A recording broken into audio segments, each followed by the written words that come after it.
Hello, everybody. Welcome. If this is your first time in Gatheround, I'm so excited to have you here. My name is Marcy. I'm the head of community engagement at Gatheround, and I'm thrilled to have Lindsey Caplan today to share her experience with you.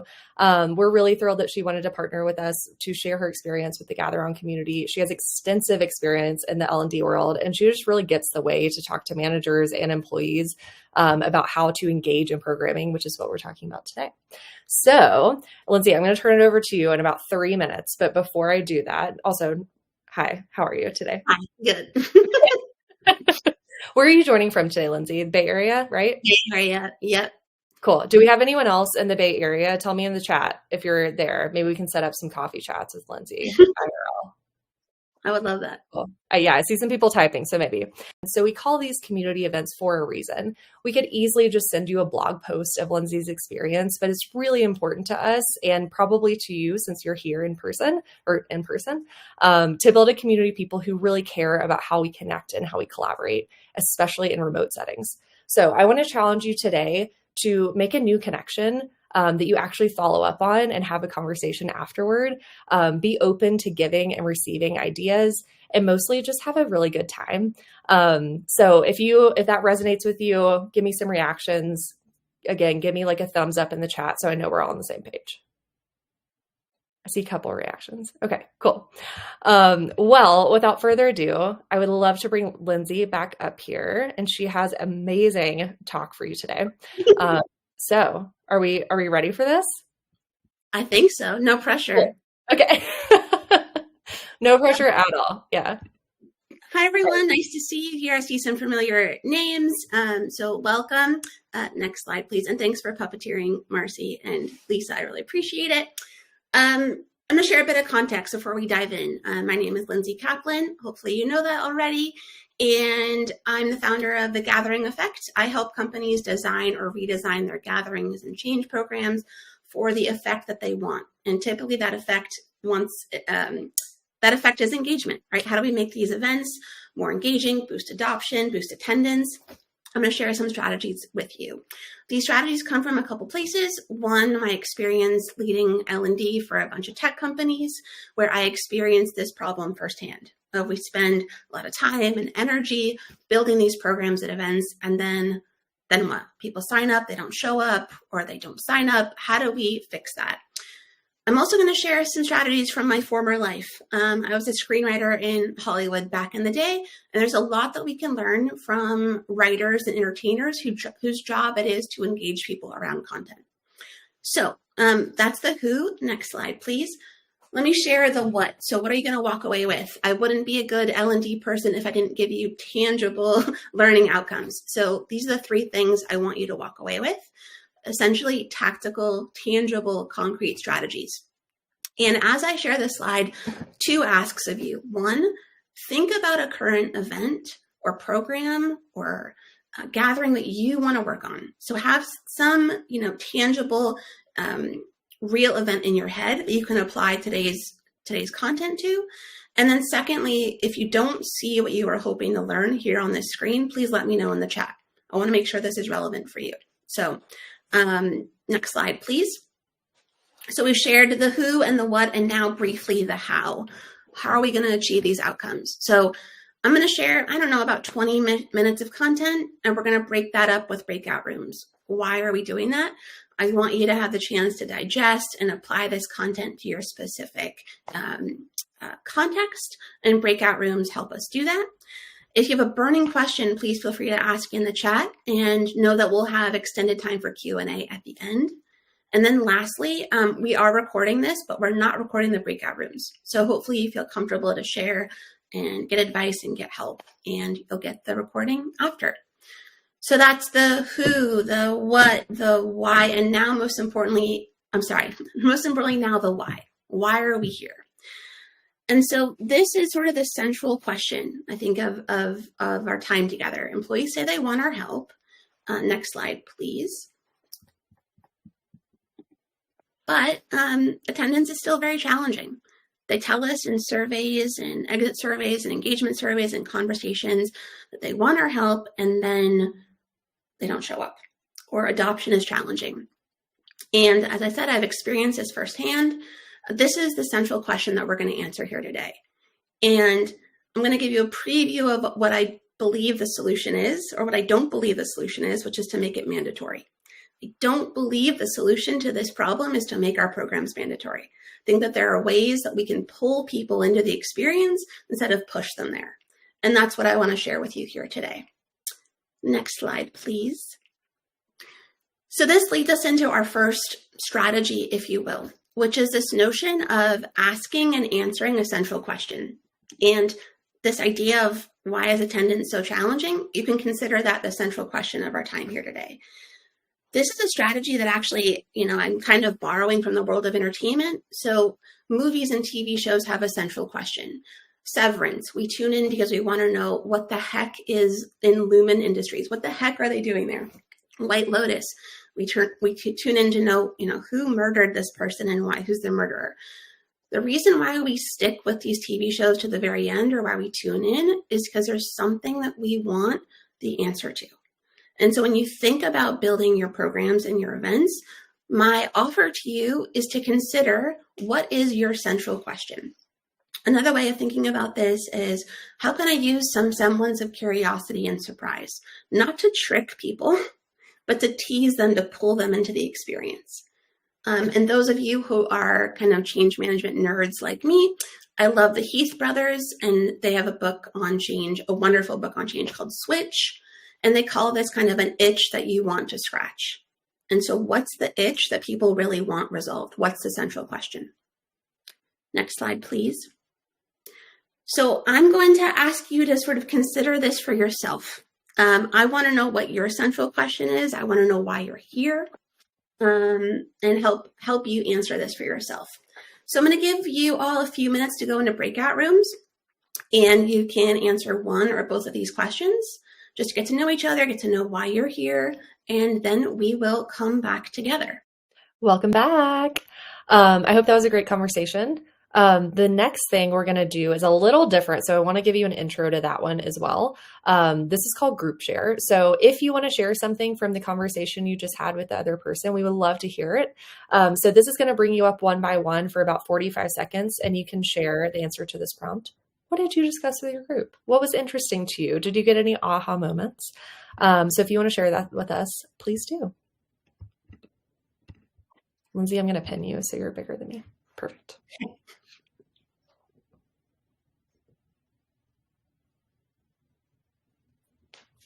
Hi, Lauren. Hi, I guess I'm up.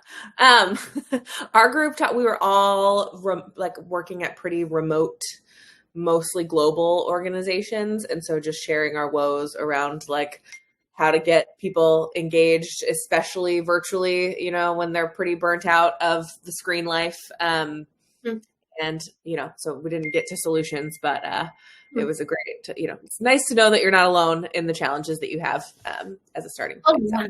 That's why we gather. And I'll share a little bit about how to make people want to come more to synchronous events later on. So thank you. Great. And when I say make, I meant encourage. Just to be clear. Hi, Lindsey. Hi, Heather. How are you? I know. Hey, I saw this event, wanted to attend, and we had a great conversation with our group. There was how to get people back into the office and want to come back into the office now that companies are requiring people when they said, hey, maybe you don't need to come in, and now they're saying, yeah, you do need to come in, but people don't want to come in. So how do you get those folks to come in and want to be there? And then also having events. Folks are saying in EBS surveys that they want more events or they want more opportunity to connect, and then they create events and people aren't coming to them. I know that cut off, but I got you, Heather. I hear you. Hi, Erin. Hi, Lindsey. How are you? We only have 45 seconds. Go ahead. Okay, sorry. I also know Lindsey. That's why I was like, hey, it's Lindsey.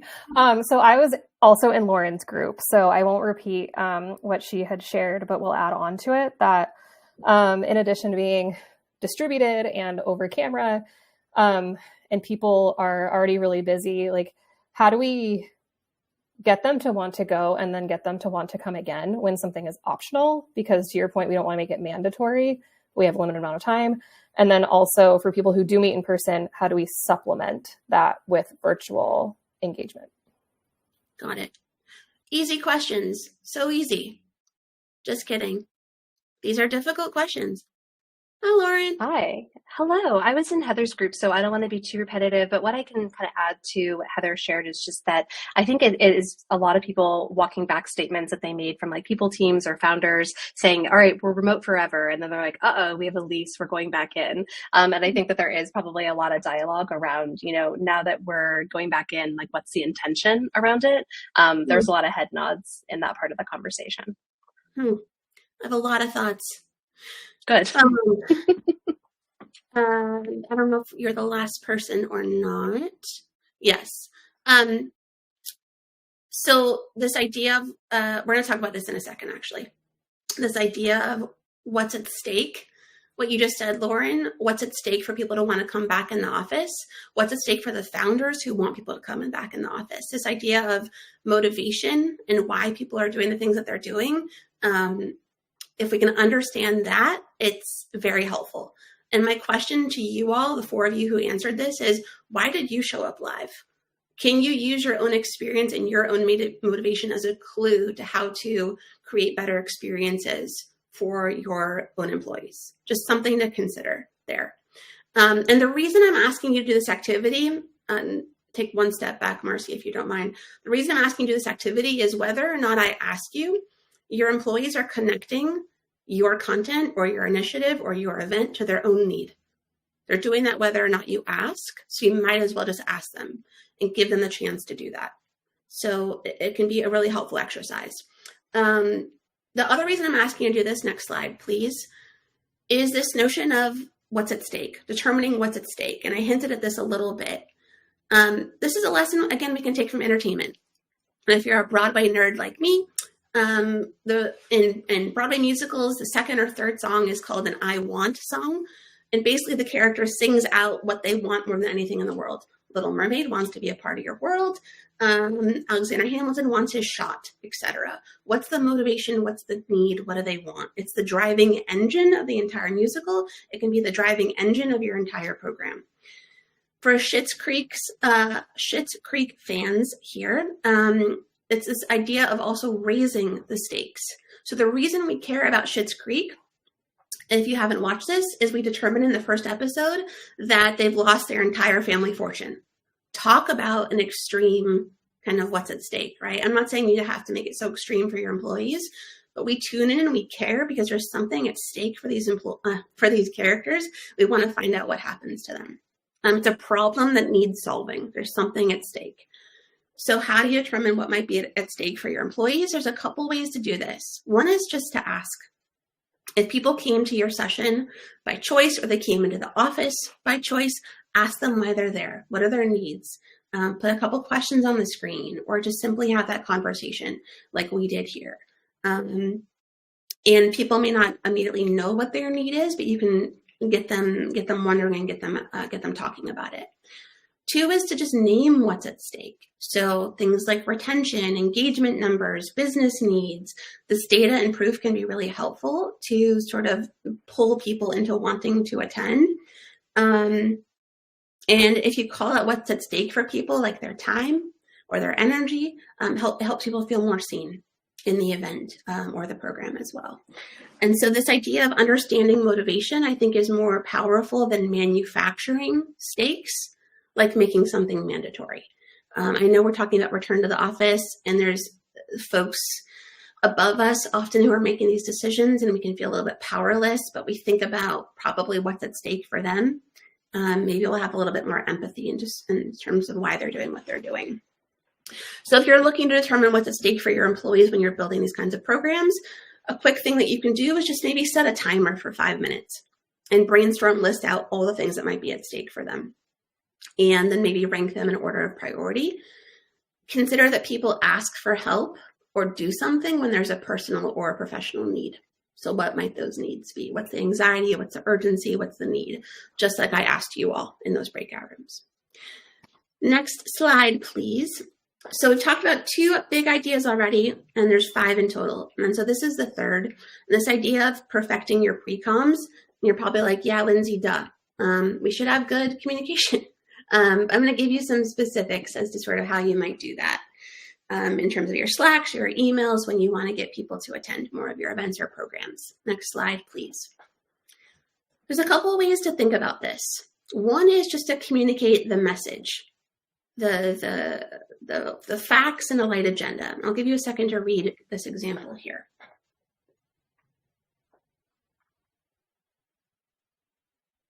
A little boring, huh? This is, I think, what I see invites tend to focus on, which is just the message. What's the content?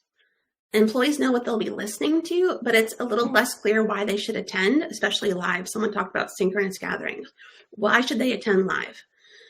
Opposed to the next slide, Marcy, if you don't mind, which asks us to communicate not just the message, but the moment. And I'll give you a moment to read this.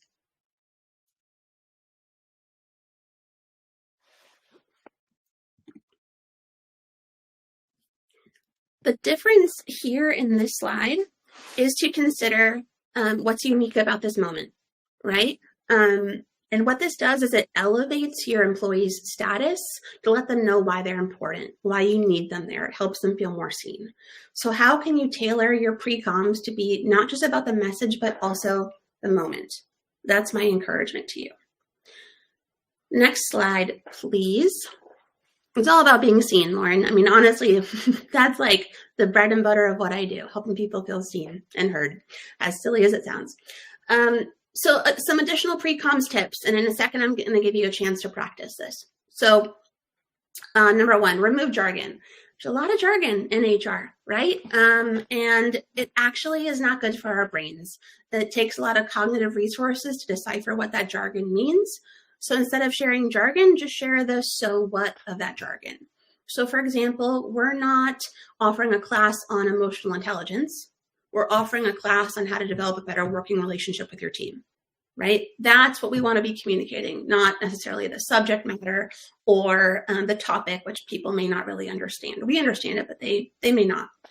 The second is to use critical incidences. So we learn more deeply when it touches on something that we personally care about. So can you gather stories or examples of things happening in the business or things that are happening to employees that you can build the content around, but also message the content around? So for example, it might be something like, if your direct report gave you feedback on X and Y, this might be a good class for you. So it helps people, and again, see themselves in the material, but also understand more concretely how to use it. And you can, use these critical instances and examples in your classes and your events.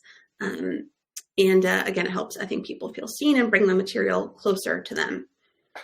The third is to share data and proof. So, things like, again, we talked about this, engagement numbers, retention numbers, business metrics, feedback in the business that led you to create these programs and events. 75% of you said that performance reviews were something that you're struggling with, which is why we created this class. Or we hired this vendor because we got this feedback. Just being a bit more clear to connect those dots can be really helpful. Another way of sharing data and proof is to give examples of maybe testimonials or former resistors, maybe managers who were kind of skeptical about the manager training before, but now they've sort of seen the light and they want to share these testimonials with you. What it does, it gives employees a proof point of someone that they feel is in their in-group. So they feel like, oh yeah, someone like me is doing this thing, I want to do it too. So that's another thing that you can do. And then lastly, I learned this phrase from a mentor of mine a long time ago, and it really stuck with me. This idea of making your thinking visible. We often know why we're doing things, but we don't maybe share this with folks as much. We don't make our thinking visible. So again, I said this a little bit already in the previous point, but the reason why we did this class, the reason why we hired this vendor, the reason why I'm having you do this breakout is X, Y, and Z. It doesn't just give people a peek into your process, but when you make your thinking visible, it helps employees feel that they're visible too. And, musicians, I think, do this all the time. They'll say, oh, the reason I wrote this album is I was thinking about this topic or this was happening in my life. And not only do we feel more connected to them, but we, I think, can find more personal meaning in the songs that they share. So I'm sharing a lot with you, maybe too much. So it's a great time for digestion. And so next slide, please, Marcy. What I'm going to have you do or ask you to do in small breakout groups is to look at this sample pre-com and tear it apart. Tell me what you like about it, what you would improve, what stands out, just as a way to incorporate some of these concepts and make it more real to you. So we're going to spend 5 minutes or so doing that in breakout groups, and you'll have this on the screen, so don't worry. And then we will come back together. So we'll see you in a few minutes. All right, so we took some time to go over this sample pre-com, and we're not going to do it together as a big group. Instead, I'm going to move on to the next idea. But my hope is that you found something in here that, oh yeah, I see integration of some of these concepts about removing jargon, showing data and proof, making your thinking visible, and I see how I could do that too in my pre-coms. So we'll move on to the next big idea. Next slide, please. And there's 2 more to share with you. So hopefully this is a simple thing that we can do, which is just to work on our agendas. And agendas both in our pre-coms, but also our agenda slides. And what I want to point out here is the difference between a content agenda on the left and an effect agenda on the right. And one of the ways I think we can really boost adoption and engagement, and maybe even attendance, is to share not just the content, but the so what of the content. What's the effect of this content that we wanted to have on folks? So to be able to ask and answer what will be different because of our time together. And so this is an agenda for maybe a town hall, which I help companies with a lot, to think about, again, how do we take this content and put it into context in a way that makes our employees understand why it's useful to them. So last tip, next slide, please, Marcy. Wine tasting. Who doesn't love wine tasting? So this is our final tip. And I call this sort of giving people skin in the game. And when you go wine tasting, often what you find is that when they give you the wine, they'll say something like, you might taste notes of strawberry or peach, or I don't know, what else you taste in wine tasting. And one of the reasons why they do that is to give you something to react to from the very beginning. It's a way to get you involved, give you skin in the game, give you ownership, give you agency. And so my ask of you, or my request of you, is to think about how can you give your employees more skin in the game in your events and programs or your return to office experiences. Some ways to do that. 1, give them ownership, give them a role. Go back, please. Give them ownership, a role, time to digest, which is why we do these breakout rooms. Show them why you need them there. Give them a sense of agency and choice, which is why I gave you 2 questions to answer that you could choose one or both. It's a small way to give people some skin in the game. Tell people why they play an important role. So, other ways that you might do this, ask for their help. As we return to the office, I'm sort of trying to integrate some of your comments here. As we return to the office, what are suggestions that you might make to some of our decor or our cubicle setup, for an example? Or, if you're teaching a class on feedback, ask what people know about this topic when they enter. So what do you already know about how to give great feedback? It's a way to sort of give people a sense of, they know a lot about this topic already. It elevates their status. It helps them feel intelligent, which they are. And again, gives people skin in the game. And especially if your event or your return to office is mandatory, employees need a reason to care. And so when we do things like give people skin in the game, I think it can help them feel, again, more seen and more heard. So next slide, please. We're in lots of time for Q&A, and we can go through all 5 of these. Marcy, I think they're animated. This is just a reminder of the things that we've talked about.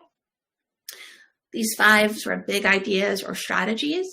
And as our final activity, I'm going to ask you to go back into breakout rooms and think about 2 questions. So 1, what's a small choice or experiment that you might try? And then secondly, what might get in the way?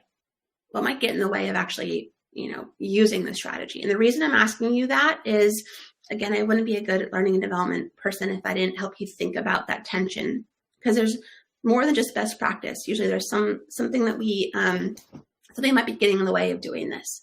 And I want you to surface that for each other or for yourself.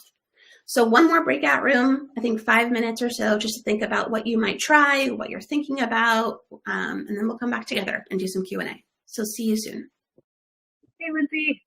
Hello. Hey. Man, our group talked about a lot of really great things. So let me see if I can recap this in 45 seconds. So one of them was performance reviews are coming out. And so talked about using these strategies, but also not wondering because performance reviews are mandatory, kind of understanding was the strategies that were deployed, did it make it more engaging because adoption is mandatory, they have to do it. So just kind of understanding did the strategies. I know it cuts us off. I'll come back to you in a second, Heather. Hi. Hi. We had some really cool topics, everything from an all hands to difficult conversations of upcoming performance reviews, knowing kind of the current macro economy. And so we talked a lot about, it seemed like a drive toward all solving for just more transparency and openness, but the activation of getting people to participate and feeling like they're stakeholders or in the conversation and removing the jargon. That was just a good top of mind, I think, for all of us, which felt really impactful. And we were all complimenting Gatheround. We're like, this is awesome. Oh yeah, Gatheround is awesome. All right. Is Lisa up next? How exciting. Wow. Wonderful. Well, I wanted to join the queue because, this is maybe a meta point or a little off topic, but you said something, Lindsey, that crystallized something that I've been struggling to articulate. So we have this library of agendas that we offer. We're such big believers in everything that you said, where having a great agenda for any kind of meeting, especially a learning program, is so important. And the agendas are lists of content, not lists of text. And I noticed that there's an aha moment when I do demos where I explain to a person why the agenda is the way that it is, that doesn't come through when people are just looking at them. So you sort of articulated the content versus effect framework in a way that made my mind explode. I love that. Thanks for sharing. And just to come back to what Heather was saying, what Lauren was saying, Heather, the idea of performance reviews and getting people to participate, oftentimes what I find is it's not about doing the performance review. It's about how it helps you. Why does performance reviews help you? What does it give you? I think it gives you transparency. I think that's the universal need. So how do we zoom out and figure out what this tool gives us? And how do we maybe use that to message this more effectively to people? And then Lauren, your comment, I think the whole TLDR of this is about how do we do things with people, not at them? And how do we do them about people and not about anyone? Right. So I think that's sort of the meta lesson here, which I think you're articulating. I'm going to give us kind of another brief summary. Next slide before we move into Q&A, and happy to do my best to try to answer your questions, or maybe we can answer them for each other. Why am I sharing all of this? My belief is that adoption or attendance or engagement doesn't come from content. It comes from our connection to the content. And so our role is to help people connect more to this content. And we do that through the conditions that we create, right? If you ask people about their favorite events or learning programs, the ones that stuck with them, when I asked you that question at the very beginning of our time together, the reason that likely is because you felt a personal connection to that material, right? And so how do we help that happen at scale? My goal is that I shared some of those strategies with you, and we can learn to do this a little bit better together. Next slide, please. Before we get to Q&A, just want to share, I love this stuff. I'm a total nerd about how we help engage our employees around our all hands, our trainings, our leadership programs, our onboardings, our values. If you're looking for more help on that, or you just want to nerd out and connect, please feel free to reach out. It's my LinkedIn website. Would love to chat with you about all of that. So without further ado, let's answer some questions. What's on your mind? Please feel free to ask. We've got few minutes. And just so y'all know, the way this works is you have 2 minutes to input any questions that you have for Lindsey, and those are going to show up on the screen for everyone to upvote. So once you're done adding your questions, you can also upvote other folks that you would like to have answered. Do you always recommend follow-up comms from an event, think all hands training, etc., or does it ever become too many comms? Interesting. I love this question. So I think what we want to include is the reminders of the calls to action and the most important points. I sort of did this in this presentation, but these events are actually learning experiences for the most part, right? So if we think like learning and development people, we can think about even our all hands as learning experiences. What do we want people to remember? What do we want them to do with it? What do we want people to feel or be moved or be changed by them? And so not just like, here's the slides and here's the topics, but what are we asking people to do? I think is more important than just a reminder of all the slides. Love it. I'm conscious we only have 2 minutes left. Lindsey, would you rather spend a couple of minutes answering questions, or do you want to do the commitments? Up to you. Have more questions? Yeah. Let's do more. I'm not practice what I preach. Let's do more questions. Okay, cool. How do you suggest competing with different voices or priorities? Erin, I need you to say more about that. Erin, if you want to come off mute, let me give everybody access to camera and mic. So Erin, if you want to come off mute and add color to that, you're welcome to. Sure. So this came up in our breakout that one of the initiatives that one of our members was working on is that her like philanthropy or like volunteering opportunities around like Earth Day, things that are very relevant to April, are competing with like the start of the fiscal year. And there's a lot of communication going on at the same time that can't necessarily like wait until later. And so how do you suggest, I put competing in quotes because it's not really the right word for it, but like balancing that so that you're not lost amongst other things that just by time of year or time of quarter have to happen at the same time? One, I love that you're mindful about that. I would say quickly, just have a communications calendar so you're not competing as much as possible. But two, name that. Name what's at stake, right? So we're always competing against something else, time or work. So just name it. Name that for people. Be really upfront and transparent. That's my quickest answer to your question. Thank you. That's great. I know we're at time. I want to do one last thing. If you have to go, thank you so much for being here. I so appreciate it. And Lindsey, huge thank you to you. Does everybody want to take a group picture? Would that be fun? So we have something to share on LinkedIn. Yeah. Okay. So we're going to do this super quick. It'll take about 10 seconds if you can stick around. We're going to go into photo booth and then we'll have a cute little picture, to remember this forever. All right. See you in there. Well, thank you, everyone. Thank you so much. Thank you, Lindsey. That was awesome. We're going to send you out a PDF that Lindsey has created just for us to kind of encapsulate everything she talked about today, and then some links of how to continue the conversation with Lindsey too. But thank you so much for being here, Lindsey, and sharing your wisdom with us. We super appreciate it. My pleasure. Thanks, everyone. Yeah. Bye.